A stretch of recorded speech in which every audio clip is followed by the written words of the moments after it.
আমি আল্লাহ কোনো মানুষের উপর জুলুম করি না, কোনো মানুষকে বিপদে ফেলি না, কোনো মানুষকে কষ্ট দিই না, কোনো মানুষকে মুসিবতে আমি আল্লাহ ফেলি না, আমি আল্লাহ ফেলি না। তো আল্লাহ এগুলা কিভাবে হয়? রবি বলছেন ওয়ালাকিন্নান নাসা আনফুসাহুম ইয়াজলিমুন, বরং মানুষ নিজের উপরেই নিজে জুলুম করে। সূরা ইউনুস আয়াত নম্বর 46 44 বলেন সূরা, মাশাআল্লাহ জোরে বলেন সূরা আয়াত নম্বর 46 44। বিসমিল্লাহির রহমানির রহিম। আল্লাহ তাআলা বলছেন ইন্নাল্লাহা লা ইয়াজলিমুন নাসা শাইয়ান, আমি আল্লাহ কোনো মানুষের উপর জুলুম করি না। আমার মনে হয় সুবহানাল্লাহর আওয়াজটা একটু বড় হবে। বলছেন কে? সূরা, মাশাআল্লাহ সূরা আয়াত নাম্বার 44 46। আল্লাহ বলছেন ইন্নাল্লাহা লা ইয়াজলিমুন নাসা শাইয়ান, আমি আল্লাহ কোনো মানুষের উপর জুলুম করি না, কোনো মানুষকে বিপদে ফেলি না, কোনো মানুষকে কষ্ট দিই না, কোনো মানুষকে মুসিবতে আমি আল্লাহ ফেলি না, আমি আল্লাহ ফেলি না। তো আল্লাহ এগুলা কিভাবে হয়? রবি বলছেন ওয়ালাকিন্নান নাসা আনফুসাহুম ইয়াজলিমুন, বরং মানুষ নিজের উপরেই নিজে জুলুম করে, মানুষ নিজেকে নিজেই কষ্ট দেয়, মানুষ নিজেকে নিজেই গর্তের মধ্যে ফেলে। আমি আল্লাহ তো বলেছি মাদক সেবন করা আমার পছন্দ না, কিন্তু মানুষ নিজেই মাদক সেবন করে নিজেই নিজের অস্তিত্ব নষ্ট করে ফেলে, নিজেই নিজের শরীর নষ্ট করে ফেলে। কথা বলেন ঠিক কিনা? আমি আল্লাহ তো নিষেধ করে দিয়েছিলাম বান্দা অভাব হোক আর যাই হোক সুদে লাগিস না, সুদে লাগিস না, আমি রবের হুকুমের অপেক্ষা কর, আমি রবের হুকুমের অপেক্ষা কর।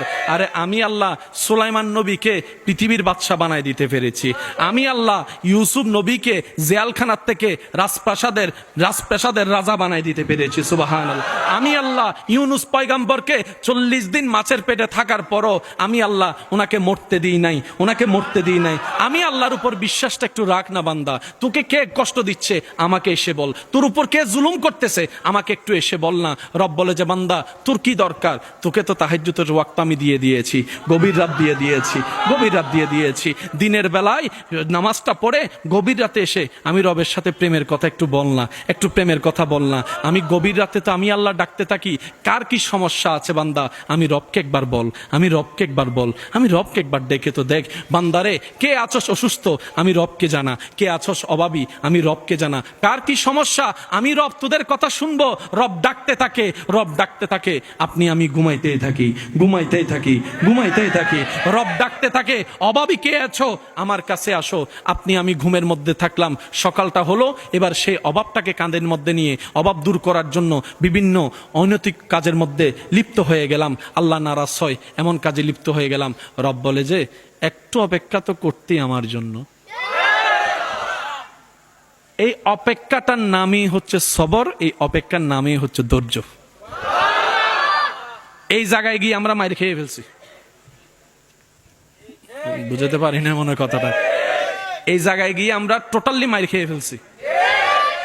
রব সবাইকে দিয়েছেন, দিচ্ছেন, দিবেন, মাঝে মধ্যে দিতে একটু লেট করে, দেরি করে। কেন? আল্লাহ তুমি চাইলে তো দিতে পারো। রব বলে যে আমি দিতে পারি, কিন্তু এখন দিলে তুই রাখতে জানবি না, সেজন্য দিব না। বলেন না সুবহানাল্লাহ। আমার মাইকের আওয়াজ শুনতেছেন এরকম অনেক মা বাবা আছে, আজকেই ছেলে মেয়েকে আইফোন কিনে দিতে পারে এমন টাকা আছে, এরকম অনেক মা বাবা। কিন্তু ছেলের বয়স, মেয়ের বয়স এখন ক্লাস 6-এ পড়ে। ছেলে বলতেছে বাবা আমার স্যারের কাছে আইফোন আছে, আমাকে একটু দেন না।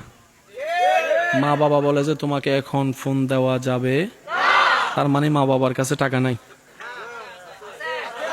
দিচ্ছে না কেন? ছেলে এত কান্নাকাটি করে চাওয়ার পরও দিচ্ছে না কেন? মা বাবা বলে যে এটা ওর জন্য এই বয়সে ভালো হবে। ঠিক তেমনি ভাবে রবও আমাদেরকে কিছু কিছু নিয়ামত দিতে একটু দেরি করে, যেন আমরা সেটাকে উপযুক্ত সময় পেতে পারি। ওই উপযুক্ত সময় আসা পর্যন্ত যেই অপেক্ষা করতে হয়, ওই অপেক্ষার নামেই হচ্ছে ধৈর্য ধরা, ওই অপেক্ষার নামেই হচ্ছে সবর করা। ধৈর্য সবর কি এক কথায় বুঝে রাখবেন, আল্লাহর হুকুমের অপেক্ষার দিকে তাকায় থেকে বসে থাকার নামেই হচ্ছে ধৈর্য, এটার নামেই সবর। বলেন না সুবহানাল্লাহ। আল্লাহ আমাদের সবাইকে সেই নিয়ামত নেওয়ার তৌফিক দান করুক।